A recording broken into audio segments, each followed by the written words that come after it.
కేరళలో 20 సీట్లు ఉన్నాయి, పార్లమెంట్ సీట్లు.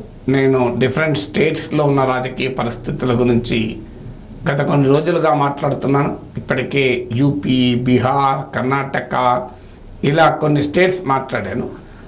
కేరళలో తమిళనాడు కూడా మాట్లాడాను. కేరళలో 20 సీట్స్ ఉన్నాయి. 2019 ఎలక్షన్స్లో కాంగ్రెస్ నాయకత్వంలోని యూడిఎఫ్ 19 స్థానాలు గెలుచుకుంది. అందులో కాంగ్రెసే 15 గెలుచుకుంది. ఇండియన్ యూనియన్ ముస్లిం లీగ్ 2 సీట్లు, RSP 1 seat, Kerala Congress money group 1 seat గెలుచుకుంది. సిపిఎం 1 సీటు మాత్రమే గెలుచుకుంది. సిపిఎంకు దేశవ్యాప్తంగా వచ్చిన 3 సీట్లలో 1 సీటు కేరళలో వచ్చింది, 2 సీట్లు తమిళనాడులో వచ్చింది.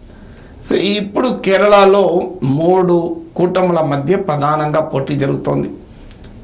3-వే ఫైట్. ఒక రకంగా చూస్తే ప్రధానంగా ఎల్డిఎఫ్, యూడిఎఫ్ల మధ్య పోటీ. కానీ బీజేపీ ప్రజెన్స్ కూడా కొంత ఇంపాక్ట్ క్రియేట్ చేస్తుంది. సో బీజేపీకి ఏనాడు కూడా కేరళలో 15% మించి ఓట్లు రాలేదు. సో కేరళకున్న డెమోగ్రఫీ చాలా ఆసక్తికరంగా ఉంటుంది. 45% వరకు మైనారిటీస్ ఉంటారు, ముస్లింలు, క్రిస్టియన్లు కేరళ పాపులేషన్లో.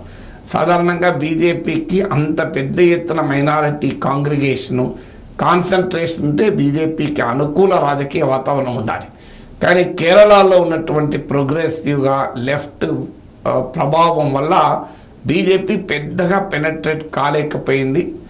15% ఓట్లు వచ్చాయి, కానీ కేరళ అసెంబ్లీలో కూడా ఇప్పుడు బీజేపీ రిప్రజెంటేషన్ లేదు. సో ఇక్కడ ఎలాగైనా పార్లమెంట్ సీట్ గెలుచుకోవాలి అని మోడీ నాయకత్వంలో బీజేపీ భారీగా కృషి చేస్తోంది.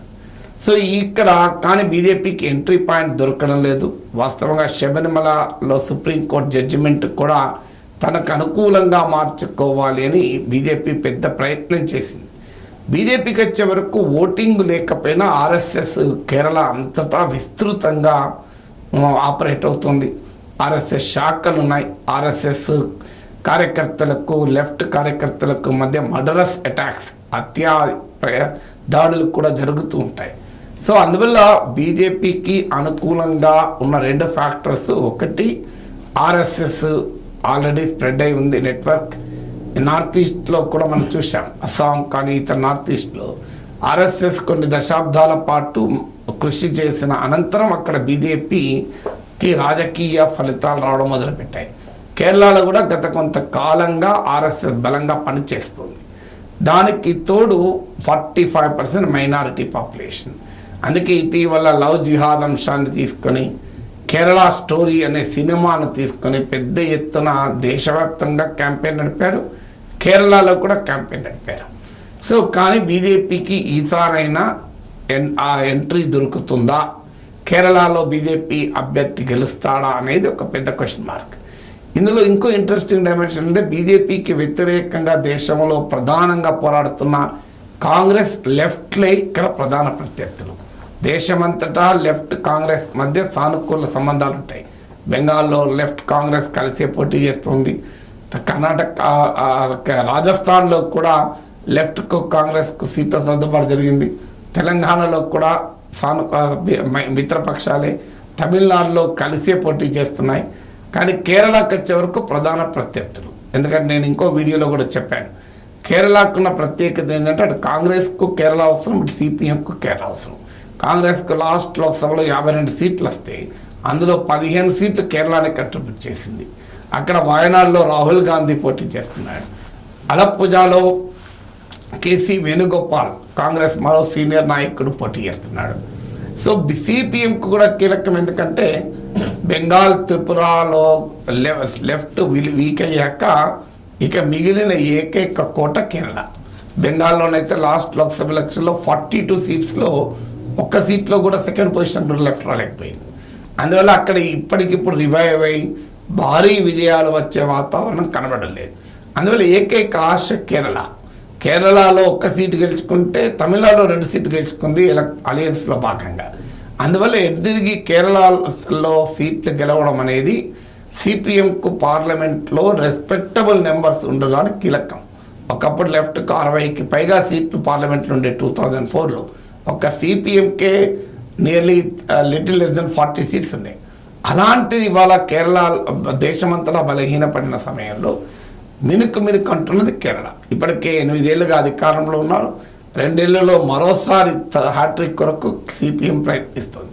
అందువల్ల ఎలాగైనా తన పట్టు నిలుపుకోవాలని సిపిఎం ప్రయత్నం చేస్తుంది. అందుకే వాయనాడులో రాహుల్ గాంధీ కంటెస్ట్ కూడా సిపిఎం బాగా వ్యతిరేకించింది. ఇటీవల రాహుల్ ప్రియాంకలు ఒకవైపు, పినరాయి విజయన్ ఒకవైపు తీవ్రమైన విమర్శలు కూడా మనం చూసాం. అందువల్ల life and death for left also. They cannot leave Kerala to Congress. Congress దేశంలో మిత్రపక్షమే కావచ్చు. కాంగ్రెస్ పార్టీ కూడా కీలకం. ఎందుకంటే 52 సీట్లు 15 సీట్లు కేరళ నుంచి వచ్చాయి. దక్షిణాదిలో కర్ణాటకలో అధికారంలో ఉన్నారు, తెలంగాణలో అధికారంలో ఉన్నారు, తమిళనాడులో డిఎంకేతో కలిసి అధికారంలో ఉన్నారు. కేరళలో కూడా అధికారం కనుక తెచ్చుకోగలిగితే మళ్ళీ సౌత్ ఇండియాలో ఛాంపియన్ అవుతారు. ఒక ఆంధ్రప్రదేశ్ మినహా సౌత్ ఇండియా మొత్తంలో కాంగ్రెస్ అధికారంలో ఉన్నట్లు అవుతుంది. అందువల్ల ఈ లోక్సభ ఎన్నికల్లో కనుక పట్టు కోల్పోతే రాబోయే అసెంబ్లీ ఎన్నికలకు కూడా ఛాలెంజ్ అవుతుంది. అందుకని కాంగ్రెస్ కూడా కీలకం. అయితే కాంగ్రెస్లో పెద్ద సమస్య అంతర్గత కుమ్ములాట్లు విపరీతంగా ఉన్నాయి. ఏకే ఆంటోనీ కొడుకుతో సహా చాలామంది ఇటీవల కొంతమంది బీజేపీలో చేరారు. కాంగ్రెస్ పార్టీ బీజేపీకి బీ టీం అన్న విమర్శ పెరుగుతోంది. ఎందుకంటే ఆ శబరిమల తీర్పు పైన జాతీయ కాంగ్రెస్ ఏమో వెల్కమ్ చెప్తే కేరళ కాంగ్రెస్ ఏమో ఆర్ఎస్ఎస్ బాటలో నడిచి దాన్ని అపోజ్ చేసింది. అయితే అందుకే ఈ విమర్శ నుంచి బయటపడటానికి ఏకంగా పినరాయి విజయనే మోడీ మనిషి, విజయన్కు సిపిఎంకు మోడీతో సంబంధం ఉంది అంటూ కాంగ్రెస్ ఆరోపించడం మొదలుపెట్టింది. రాహుల్ గాంధీ, ప్రియాంక గాంధీలు ఆరోపించడం మొదలుపెట్టారు. కేజ్రీవాల్, హేమంత్ సోరెన్లను అరెస్ట్ చేస్తారు, విజయన్ ఎందుకు అరెస్ట్ చేయాలంటూ రాహుల్ గాంధీ మొదలుపెట్టాడు. ఒకవైపు కేజ్రీవాల్ అరెస్టు, హేమంత్ సోరెన్ అరెస్టులనేమో కాంగ్రెస్ ఖండిస్తుంది. మరో ప్రతిపక్ష నేత అయిన ప్రతిపక్ష సీఎంలను అరెస్ట్ చేస్తున్నారు విమర్శిస్తుంది. కేరళకి వెళ్ళి రాహుల్ గాంధీ ఏమో విజయన్ ఎందుకు అరెస్ట్ చేయలేదు అని విమర్శిస్తారు. ఢిల్లీలో ఇలాగే చేశారు. ఢిల్లీ కాంగ్రెస్ ఏమో ఆ కేజ్రీవాల్ని అరెస్ట్ చేయాలన్నారు, జాతీయ కాంగ్రెస్ వ్యతిరేకించింది. చివరికి ఇప్పుడు పొత్తు కుదిరింది కనుక ఢిల్లీ కాంగ్రెస్ కూడా అయిష్టంగా అంగీకరించింది. సో అందువల్ల జాతీయ రాజకీయాల్లో తీసుకునే వైఖరికి కేరళలో తీసుకునే వైఖరికి ఎంత తేడా ఉంటుందో ఇదే ఉదాహరణ. అందువల్ల కాంగ్రెస్ పార్టీకి ఒక బలమైన నెరేటివ్ లేదు.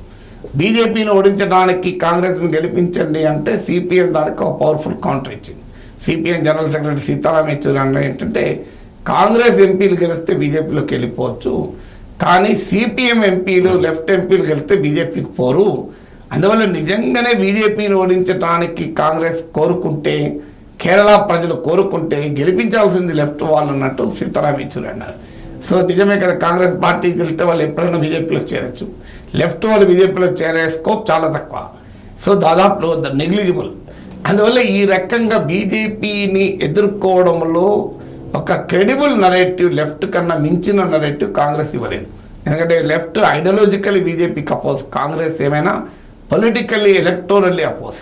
ఇక లెఫ్ట్ మరో క్వశ్చన్ ఎందుకు వేస్తుంది, అసలు మోడీ బలంగా ఉన్న యూపీలో పోయి పోటీ చేయకుండా యూపీ నుంచి కేరళకి రాహుల్ గాంధీ ఎందుకు వచ్చాడు అని అది క్వశ్చన్ చేస్తుంది.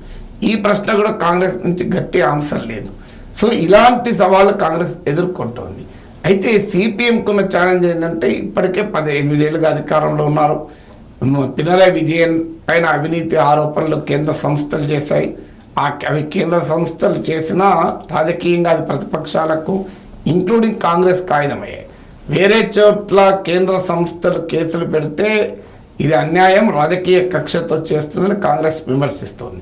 కేరళకు వచ్చే వరకు ఈ సిబిఐ, ఈడీ పెట్టిన కేసులే కాంగ్రెస్కి ఆయుధాలు అవుతున్నాయి సిపిఎం మీద పోరాడటానికి. తర్వాత 2 సార్లు అధికారంలో తర్వాత ఉండే సహజ ప్రభుత్వ వ్యతిరేకత ఉంటుంది. సో ఈ ఫ్యాక్టర్స్ లెఫ్ట్కు ఛాలెంజ్గా ఉన్నాయి. దేశవ్యాప్తంగా కూడా లెఫ్ట్ రిలవెన్స్ తగ్గడము ఇవి లెఫ్ట్కి ఛాలెంజ్గా ఉన్నాయి. సో ఈ లెఫ్ట్ కాంగ్రెస్ ఫైట్లో ఎంతో కొంత లాభపడాలని బీజేపీ చూస్తుంది. అందువల్ల కేరళ రాజకీయం అనేది కాంగ్రెస్కు గత వైభవాన్ని కంటిన్యూ చేస్తుందా, లెఫ్ట్కు పూర్వ వైభవాన్ని తెస్తుందా, బీజేపీ ఆశలు ఫలిస్తుందా అనేది ఇప్పుడు ఆసక్తికరమైన అంశంగా మారింది.